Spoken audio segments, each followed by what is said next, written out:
Well, good morning. This is Lynn Schrader with KHI. How's everybody doing this morning? Well, I show it's 9 o'clock, so let's go ahead and get started. Go into the presentation mode here. And if you guys saw the news last night, we all heard that Health and Human Services Secretary Kathleen Sebelius has resigned. So it'll be interesting to find out from a political perspective what that means to all of us, if anything. So stay tuned, I'm sure, for more on that. So first of all, I just want to say thank you to all of you who completed the survey that we sent out to you guys. If you didn't get one and you'd like to give your feedback to KHI and let us know what we can do to improve, and or if we're doing anything right, that would be great. Let us know. But thank you, because we did get a lot of feedback so far. So always working to improve. Let Tricia know if you didn't get a survey, and she can get one sent out to you. Let's see here.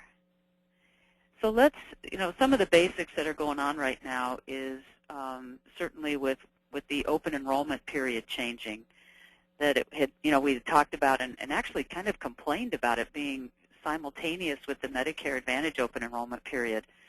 So you'll notice now that they've moved the open enrollment dates from what they were going to be mirroring Medicare Advantage to now November 15th of this year through February 15th of 2015 for January 1 effective date through a March 1st effective date of 2015. So just know that the open enrollment dates changed, which I don't know if that's good or bad for us, right? On one hand, it was like, okay, we'll get all this over before the holidays.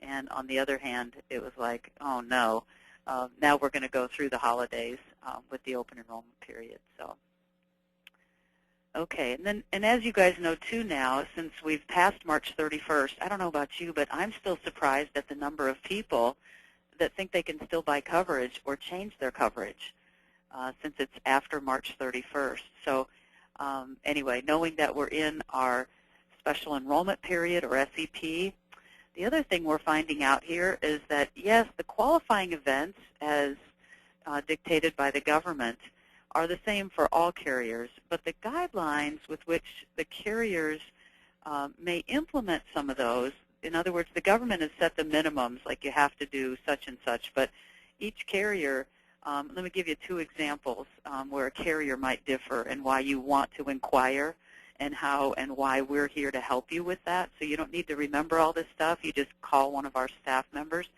because one carrier might say it's 60 days, and another carrier might say the minimum which government required is 30 days from that special event to be able to get your coverage. So the time period with which somebody can enroll may be different.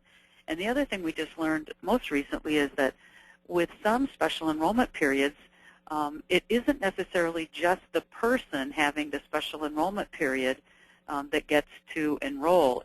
And a good example of that would be where there's a family. So here's mom, dad, and maybe children or not on the policy, but they have another child, which creates this qualifying event. The whole family has an opportunity to enroll in a different plan, to switch carriers, to switch plans. So that's an interesting twist on it. And not all carriers maybe interpret that rule the same either. The child would obviously be able to have a policy, but maybe not the children, so, or the parents and other children. So kind of interesting there. So just knowing, yes, we're in the special enrollment period now, but realizing that some of the guidelines may change by carrier. And so I was talking to our team yesterday, and they're trying to put together kind of a cheat sheet that shows by carrier the different qualifying events and what the time frames are for each of those events. So just know that call us if you have any questions on that and one of your prospects or clients calls you about what's going on. The other thing I just want to comment on is this woman who owned her own business had called, it actually called me the other day, and she said, I would like to look at health insurance. And so I asked her, what she currently has. And so this whole idea that you currently have coverage, but they think they can still shop. And I inquired, do you have an individual policy? And she said yes, for her and her child. And I was like, wow, okay, unless there's a qualifying event, you really can't make a change. However, she owned her own business.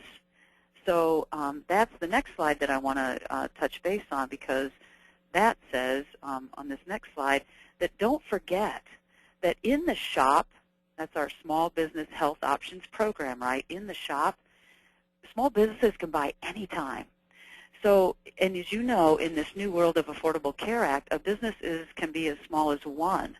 So technically, I could, you could talk to your prospects. I could talk to her about getting a plan that would be as a business owner, so she could clearly run it through her business then. And she doesn't have any employees; it's just her. But that would be another option to allow her, to change from what she currently has, because she's, of course, not having a qualifying event on her individual policy. So just a reminder. Remember, I tell you, when they came out and said, SHOP's not going to be active until 2015, and what they really meant to say is that capability for an employer to go on to this SHOP exchange and select a silver plan, for example. And if they selected a silver plan, then it would allow their employees to go on and select any silver plan on the marketplace that they wanted with any carrier, any type of silver plan, for example. And we know that that capability is not there. So what really ended up happening in 2014 and beyond, until we learn more, is the capability that an employer has to go onto the marketplace at healthcare.gov. So you can help them, or some of them are going on by themselves, and all they're really doing is completing their eligibility application. So that goes into the government. Remember that the guidelines around can I get tax relief, if you will, or tax credit, right, as a small business, I have to have fewer than 50 or fewer full-time equivalent employees. And then the average salary for those 50 or fewer full-time employees, minus any owners or relatives of owners, has to average $50,000 or less. So just with a couple caveats there. Oh, and by the way, the employer must contribute at least 50% of the premium in order for them to get a tax credit back. So that's what they do. They go out to the shop, either with your help or by themselves, and go to healthcare.gov, select yes, shop plan, and they answer a few questions, and then the healthcare.gov will send them back their kind of a response then back to their application saying, yes, you qualify. Take this certificate, right? Take this form to your accountant when you do your taxes in 2015, looking back at the year of 2014. Now, reminder, too, that the shop credits, buying through the shop and then getting these credits, will last for 2 years is all that they can do, 2 consecutive years. So if they don't get on until middle of this year, then, of course, they'll have 2 years, though, of eligibility that they can exhaust. And then that program goes away with those small business tax credits. But I just wanted to make sure that you were aware of that. So this is all year, all time. These small businesses have an ability to shop. It's not too late. Remember, in Iowa, the only carrier that's in the shop exchange in 2014 is Co-Opportunity Health. So when you find out that you're dealing with a small business owner and they're interested in this tax credit, you are quoting Co-Opportunity. So you don't do anything else online at healthcare.gov. You go directly to Co-Opportunity Health's website, log in, and go ahead and work with the plan there on their quote and getting them enrolled.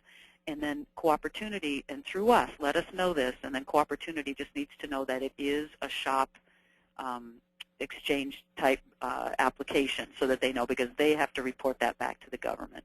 Okay? So a little bit there on just some reminders and some updates. As you guys know, KHI is just a huge supporter of the Iowa Association of Health Underwriters, specifically NAHU at the national level. And I serve on the board, as many of you know, as membership chair, and I'm just excited about the programs that our board has been putting together lately. So they put another round of meetings together, much like they did in January, where we had carriers present. So the meeting we had yesterday was in Des Moines, and then we've got 2 more upcoming meetings. Again, KHI is not hosting these, but we are heavily involved and hope to, I don't know that we'll have presence in the Cedar Rapids location, but I know we will in Storm Lake on April 24th. So just know that the 17th and the 24th are upcoming events.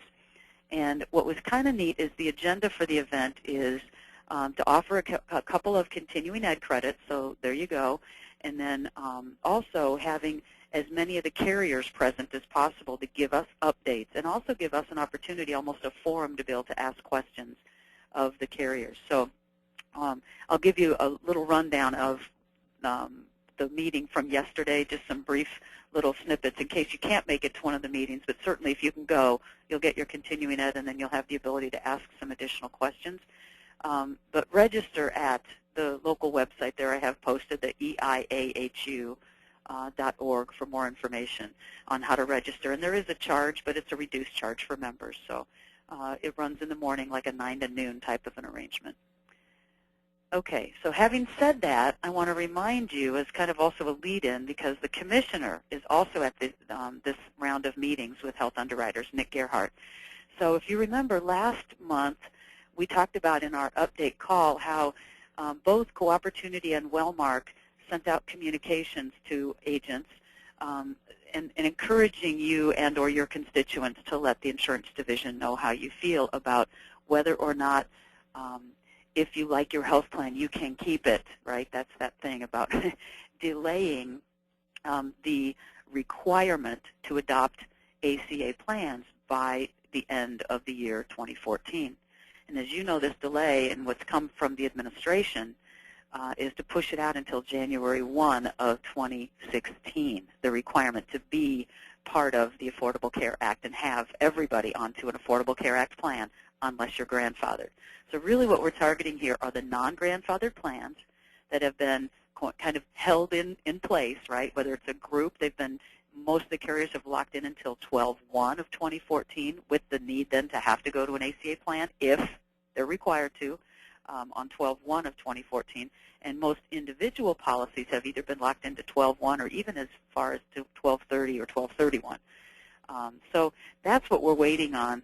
I wanted to give you feedback about, Commissioner Gerhardt shared with us yesterday that about 800 people had emailed or called the division.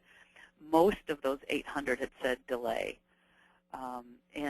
So just interesting, and KHI is not behind one physician or another.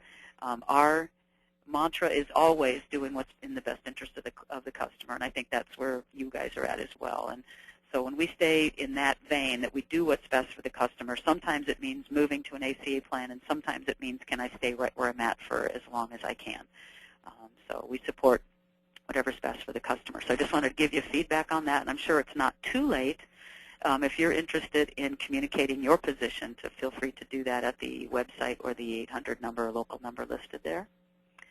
So let's go right into it, and this makes sense because Commissioner Gerhardt shared yesterday a couple things which were just really helpful to hear. He told us that this decision on if you like your health plan, you can keep it, is expected within the next couple weeks. So as I said, it's probably not too late for you to share your feelings if you care to. They do expect a decision to come down then here quite soon. He also shared that around 15,000 to 16,000 Iowans enrolled through healthcare.gov.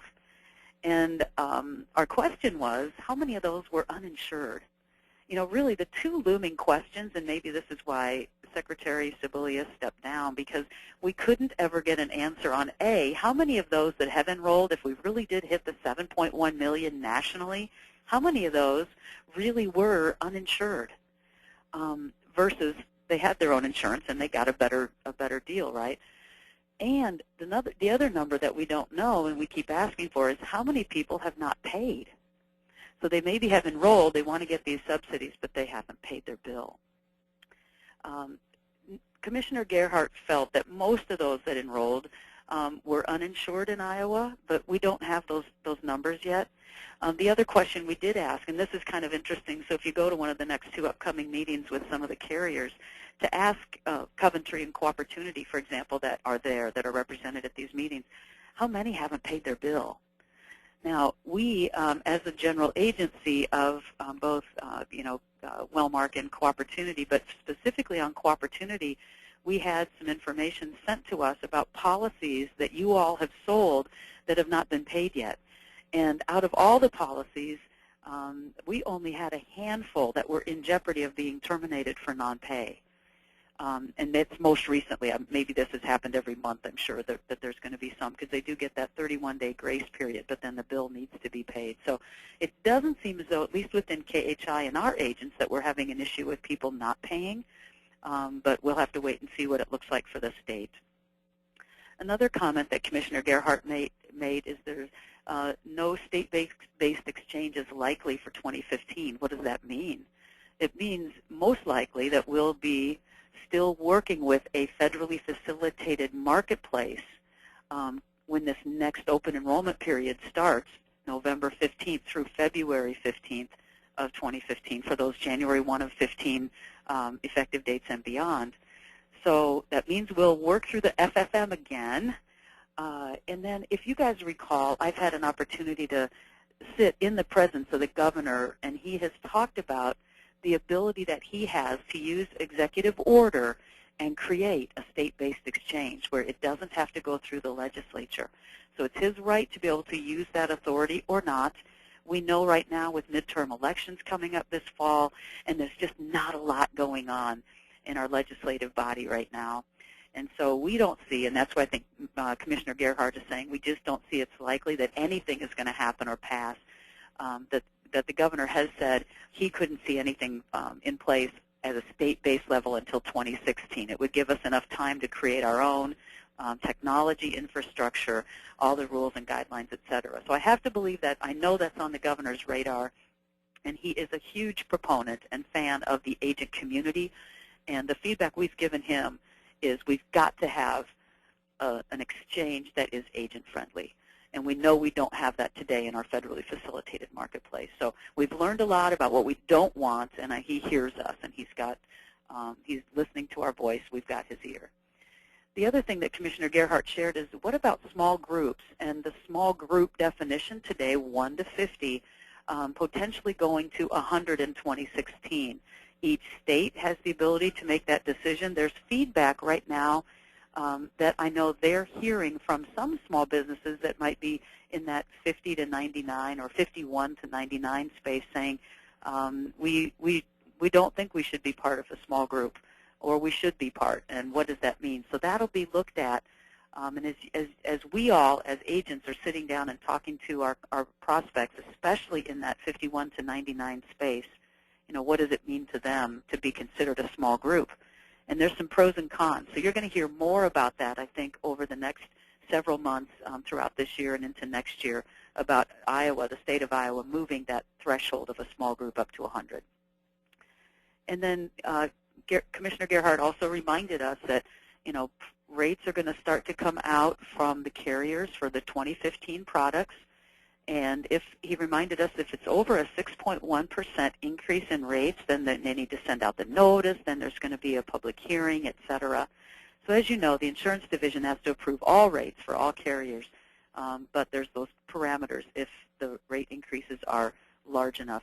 Now, we're speculating, and the carriers, I think, will even kind of agree to this. If you think about it, being an actuary inside of a carrier says, well, I've got to look at my claims data, right, to determine what I'm going to do with my rates.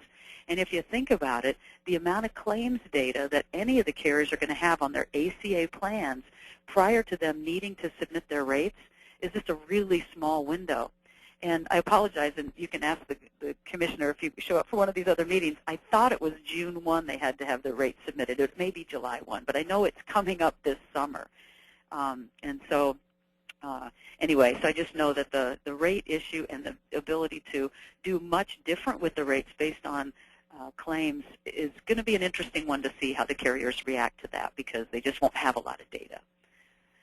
And then the other thing, you guys are probably hearing about this, and KHI is really on this, because we want to make sure that we're offering to you any solution that you need in the marketplace to address the new market. And so we're hearing about whether it's United Healthcare coming out with their self-funded plan, whether it's Coventry talking about their plan, or it's another company or another firm that we're in conversation with right now that says, hey, we can self-fund down as low as 9 or 10 people in a small group case. Self-funded, as you know, has always seemed to be at that 100 mark, right? A lot of the carriers wouldn't self-fund unless you were 100 or bigger. And so we're starting to see, it really, when you think about the target market for these folks, that these small groups especially that don't fill out the health questionnaires, right? It's all guaranteed issue. There's no more health questions, et cetera, in that 1 to 50 space today. What if you've got a really healthy group, though, and they're not getting rated that way, right? That would be a target, perhaps, for somebody looking at self-funding, and down as low as, I think most of them are saying 20 to 25 is probably more realistic. I suppose they'll go down to 10, but does it really make sense? Commissioner Gerhardt's perspective is, as a commissioner and overseeing the state of Iowa, wondering, does the employer really understand their risk? And that the insurance division is looking at these new self-funded type plans coming down to these really smaller cases, smaller sizes, and wondering what other kind of protections does the Insurance Commission need to put in place to make sure that employers are protected and that they understand what their risks are. So more to come on this, and we'll probably be announcing a partnership with a carrier that we're looking at, very unique to this self-funded option, probably within the next couple months. We're going to run this by our Agent Advisory Council coming up here at our meeting in May, and then we'll be rolling. If they give the go and looks good, we'll give the rollout to the rest of our agents. Also, Commissioner Gerhardt is spearheading this World Insurance Day. As you guys know, Des Moines competes certainly with Hartford, Connecticut, I think, as the insurance capital of the world. And so the Insurance Commissioner and many other insurance leaders in the state of Iowa are going to be hosting this World Insurance Day. So I just want to make sure you guys have that on your calendars so you're in the know if any of your clients ask you about what is this World Insurance Day. I don't have any more detail at this point other than it's May 21st and 22nd. One of the things the Health Underwriters is doing is the afternoon of the 22nd is conducting a kind of a legislative, almost a panel or roundtable where we're going to get some of the folks that are coming up for midterm election to come speak to us and talk about their vision and what they see happening. So stay tuned for Health Underwriters with another really exciting program on May 22nd in the afternoon. And then just another reminder, just because I was looking at dates here, the Healthcare Symposium, many of you attended last year. It was a 2-day event hosted here in Altoona at Prairie Meadows. And so it was really with much success. We're doing that again as a Health Underwriters Board. And so July 23rd and 24th at Prairie Meadows will be the Healthcare Symposium. Of course, Health Underwriters members get reduced rates. A lot of continuing ed happens during those 2 days as well if you need some more CECs, and just some really great speakers to keep you in the know of what's going on with healthcare. We usually have just a great lineup of speakers that we bring in from really all over the country, and we've got some dynamic ones already lined up for our event in July. So mark that on your calendar if you are open. So then we go into some of the carrier updates that we heard yesterday, and they'll, again, roll some of this information out and share this with you. But just as kind of some tidbits, so Co-Opportunity Health, they're really touting now enrollment numbers exceeding 60 to even 70,000 members have enrolled in Co-Opportunity Health, and that would be in Iowa and Nebraska, and also individual and small group. Large groups don't enroll until, I believe it's July 1 and after, so this is only your individual and small group enrollment in 2 states. In Iowa, we're looking at just over 25,000 enrolled. So needless to say, Co-Opportunity Health is really happy with the way that they've been able to not only communicate their message to all of us, but actually get members enrolled.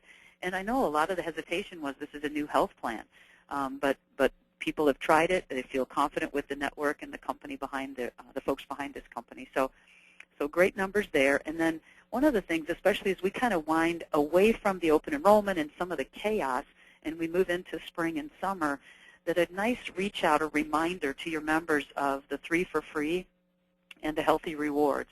Remember, for the Healthy Rewards, they need to get their annual physical, do their preventive exam, which is 0 copay, and then complete their health risk assessment. And they actually ask you to do it in that order. Get your physical and then complete your health risk assessment. Why? Because your health risk assessment will ask you, what is your blood pressure? What are your cholesterol readings, or whatever? They'll ask you for some of this information. And so to make it most helpful, they said, go get your physical, then complete your health risk assessment, and then you'll be eligible for the $100 Healthy Rewards Visa card. So a reminder there. And then also of the 3 for Free, and don't forget that that doesn't include those preventive exams that are already covered at no copay. And remember, that's 3 for free for every person on the contract. It's not a total for the contract. So every member on the contract. Again, and it's just whatever is done in the office that day. If they end up doing blood work and send it out for some diagnostic reason and it's billed by a separate lab, remember, the client would be liable for those charges. It's just the office visit copay that's waived. Okay, so they're training some of the providers because they're so used to collecting that copay up front. And so they're working with the providers to train them to know when to waive the need to collect that copay. If you do pay it, then of course you'll get reimbursed as soon as the provider turns in that claim, and Co-Opportunity sees that that's visit number 1 or 2 or 3, and you don't need to pay that. Then they'll pay it. Then of course the provider will reimburse it to you. We've had a couple people ask for member ID numbers on Co-op's website so that we can, if they don't have their cards yet and somebody needs to use services, how we can do that. So they took that back. And then the whole tracking issue for individual applications from healthcare.gov in particular. If you went direct to Co-Opportunity, those are on the site. But if you went through healthcare.gov, there's definitely issues, and it's all reporting. They're working through it. They're trying to figure out how to get that information accurately. We're working hard on your behalf, and we certainly apologize because I know many of you were just really struggling to get that information into either, so we've got it. Right now, we just wait until the commission run comes through so we know what to pay, and sometimes we still don't even have the information. So if you're having issues, please get us a list of names of those members that you enrolled, in particular through healthcare.gov, so we can track that down for you. Again, we apologize. We're dealing with the best information that we get, and Co-Opportunity knows this is an issue, and they're working feverishly on this issue. The groups, no problem. The individuals, no problem, that have gone direct to Co-Opportunity, but it's those that have gone through healthcare.gov we're having trouble with. The Coventry updates, as you know, for probably the last year or so, Coventry was purchased by Aetna, and so they're working through the name change. And so you'll see some Coventry product, some beginning to see some Aetna product in the market. Network, the big deal, and Coventry is so happy and proud about this, is that Mayo is in their point-of-service network. Remember also the Coventry National Network, the point-of-service, no longer need the Passport program. And this is the individual and group network. So they've really made some great strides in what they're doing with their network to just remove that obstacle from folks purchasing Coventry and concerned about the network. Large group is now selling Aetna Medical in addition, and then the small group is still Coventry since they haven't really converted over that part of their business yet. It's interesting, too. Individual enrollees in Coventry's system really have until April 15th to finalize their enrollment. And they'll ask them, and this sounds a little, I might say airy-fairy, right? Did you try to enroll?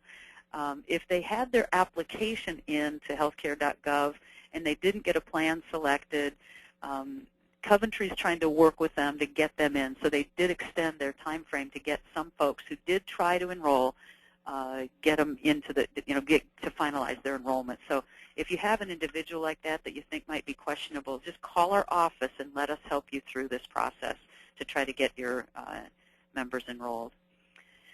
They're behind, but they feel that processing applications should be caught up by April 25th. So just another couple weeks here, and they should be all caught up, and everything will be back in where it normally is with normal processing.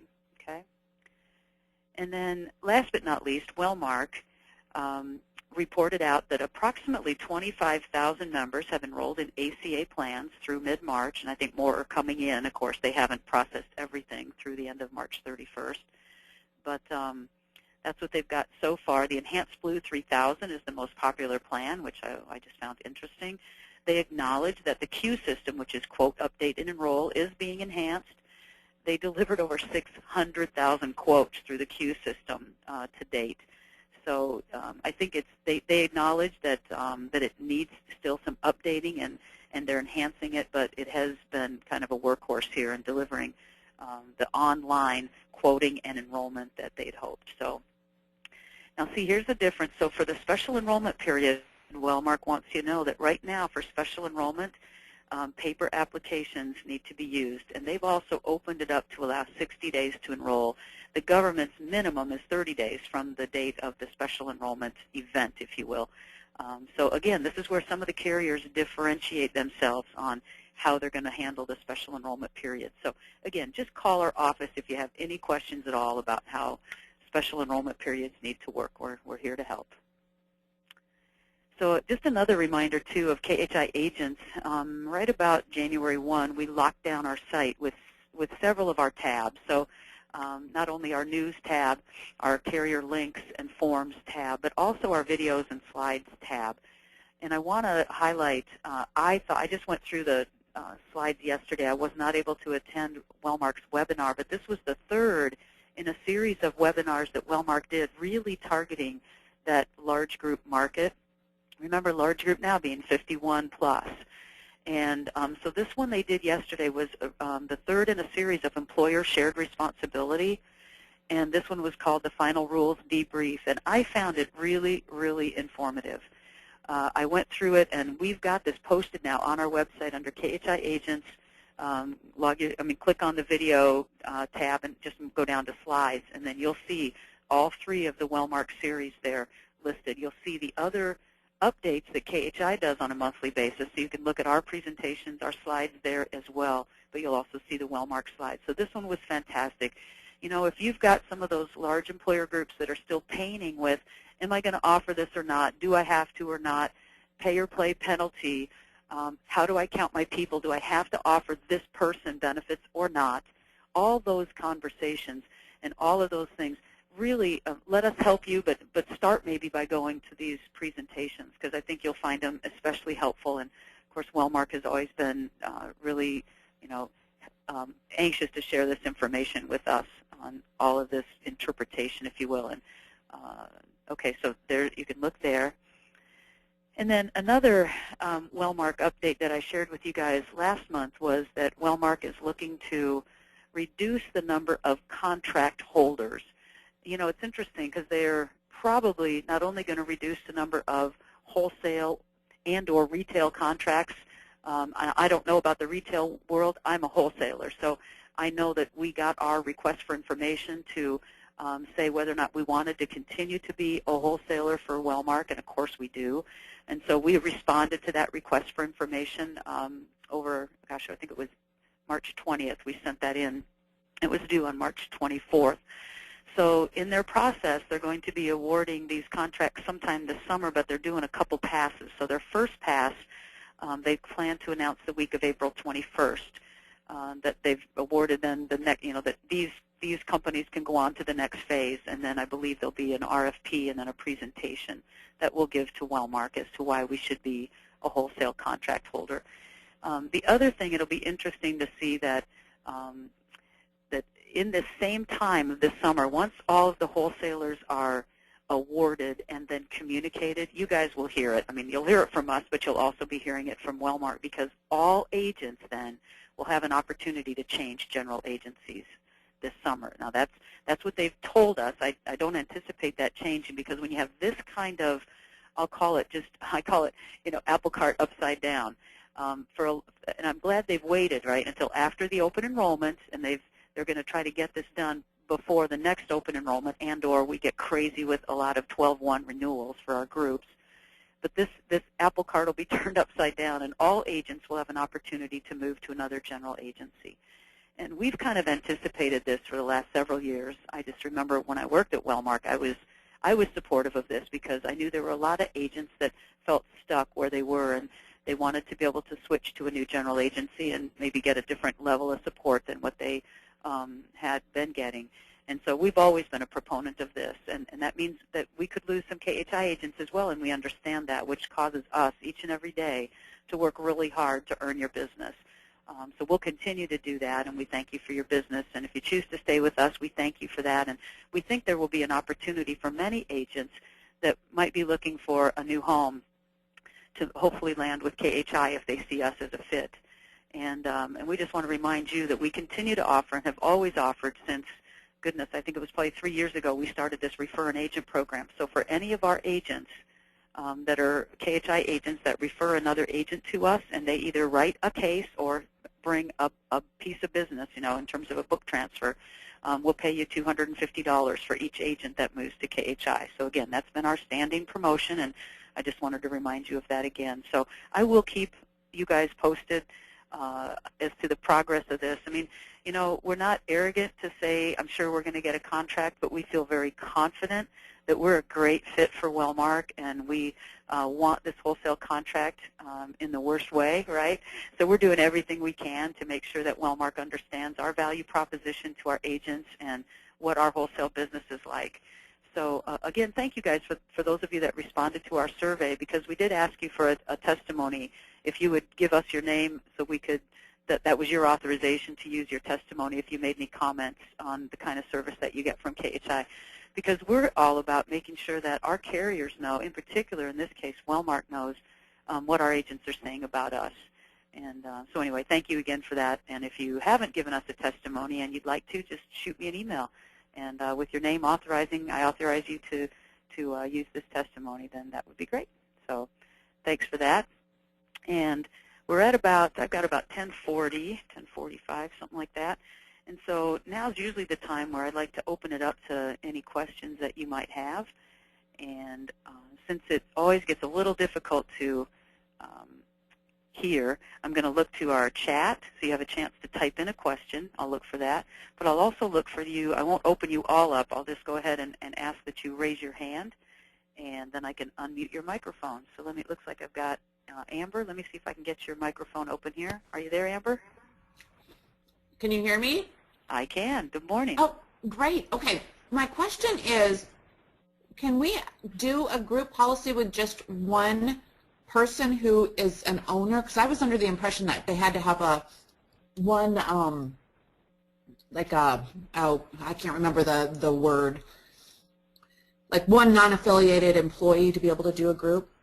In the olden days, that's true. A group had to be two. But in the new ACA world, a group can be as small as one, and it can be that sole proprietor of their business. So yes, you can have a group of one. Wonderful. Okay, thank you. Okay, you're welcome.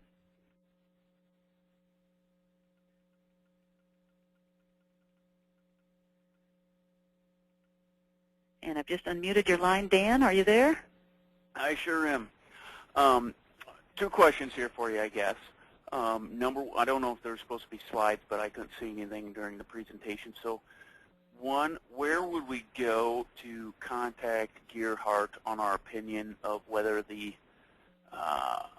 1 year should be extended or not? And number two, what was the open enrollment period? As I understand it, it's November 15th through January 15th. I missed it there. I don't know if you said it changed again or if it's still that. Oh, and I apologize. You're not seeing the slides. I thought I was sharing my screen, and so I hope the rest of you can see it. And if not, we will post these slides on our website. But I'll go back to, I'm on the slide now, and I apologize you can't see it. I'll answer the second question first. The open enrollment dates are November 15th of 2014 through February 15th of 2015.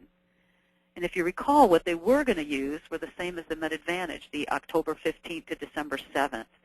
And so the open enrollment dates now for the ACA plans, November 15th of 2014 through February 15th for a January 1 of 2015 effective date through March 1, 2015 effective date. Okay?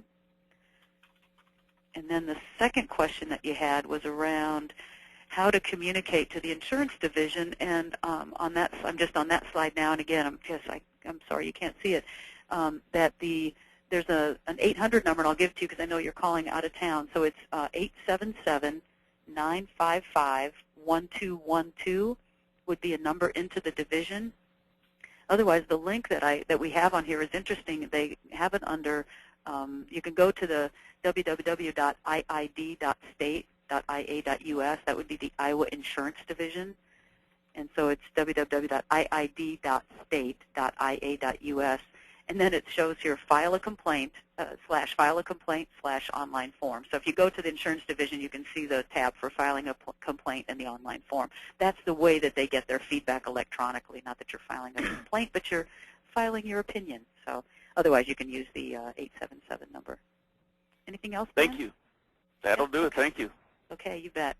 And again, as I said, we'll go ahead and post these slides on our website Let me go back out here and see if we've got anybody else that has a question. If you want to just use your raise hand button, and then I can see that your hand is raised and I can unmute your microphone. And I'm going to go ahead and see if I can unmute Julie here. Let's see. Julie, it looks like I'm having a little trouble. Like, I don't know that there is actually a microphone on your connection. You might have to use the chat box there, Julie. I'll go ahead and scroll down here.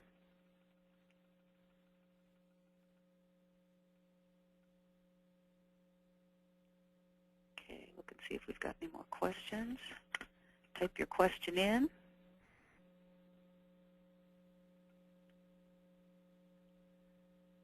Oh, and I'm seeing now that no one sees my screen. Oh, you guys, I hit the record button, and you weren't able to see my slides. So I think you can hopefully see them now. Oh, I apologize, little technical difficulty here.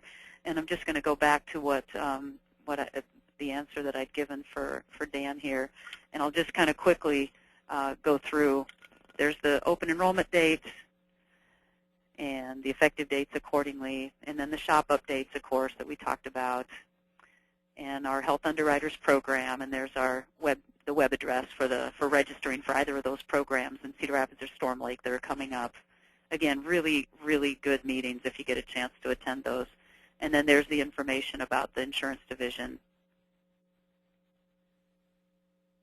And contact information there. I'll just hesitate just briefly in case you want to jot down any other numbers there. And then the commissioner updates that I kind of went through, and the World Insurance Day and the Healthcare Symposium dates. Some of the carrier updates we talked about. Again, there's the GWEDC Opportunity in Coventry and Wellmark.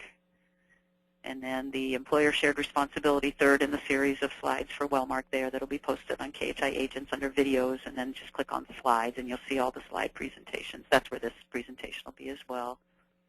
And then just the information on the Wellmark update on the wholesale agreement and our Refer an Agent program. So that was it. Oh goodness. Again, I'm sorry you guys that I thought I hit that button to share my screen. So let me go back out and just check and see if we've got anybody else that has a question. Look through here. If not, feel free to type in your question. And let me see if I can get Mark. I saw your hand up and then it went back down. I'll go ahead and unmute you and see if you have a question. I do, Lynn. Good morning. So what I was wondering was on the qualifying event for a voluntary loss of coverage. Does that qualify for an event to get on the new plans? Did you say voluntary loss of coverage? Mark? Yes. So if I heard what you said right, so when we talk about qualifying events, voluntary loss of coverage, I'm going to say that maybe what you're asking there too is somebody decides to leave their employer, voluntarily leave their group plan.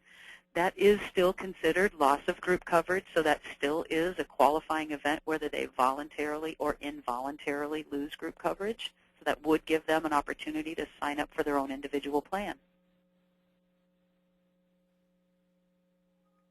Did that answer your question?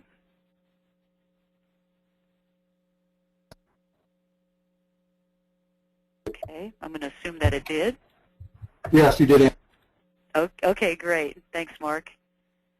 Okay, look through here, see if we've got any other questions.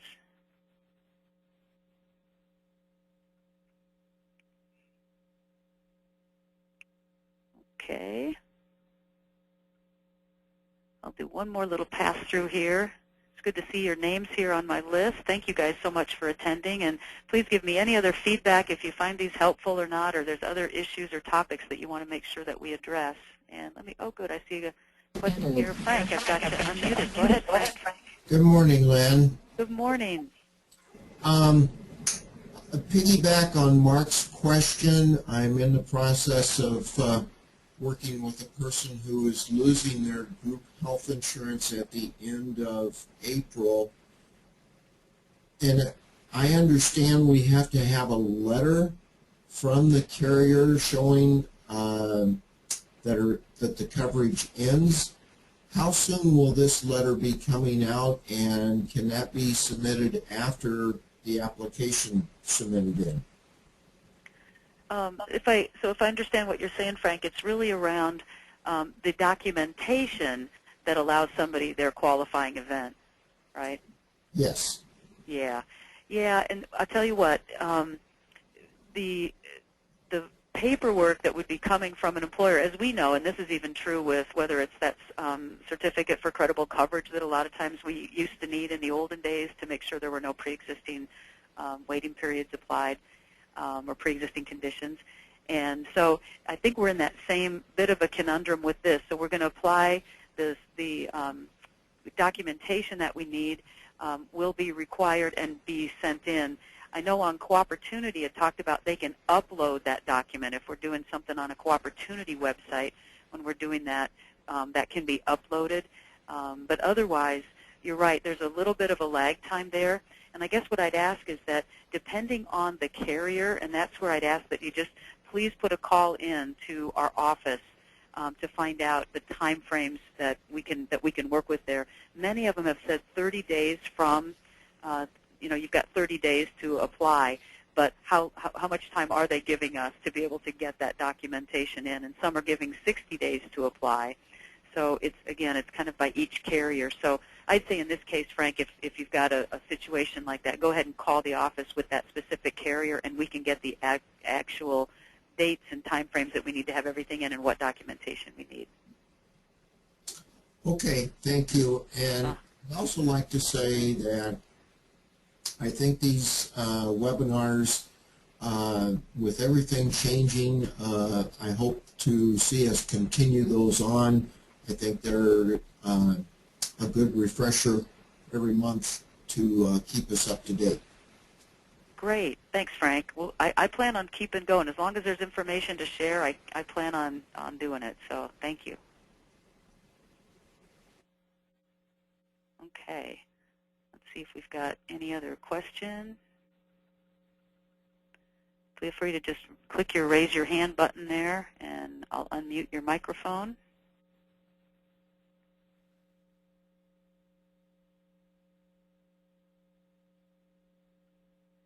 I'll check my chat here real quick and see if anybody has typed in a question, and I don't see any.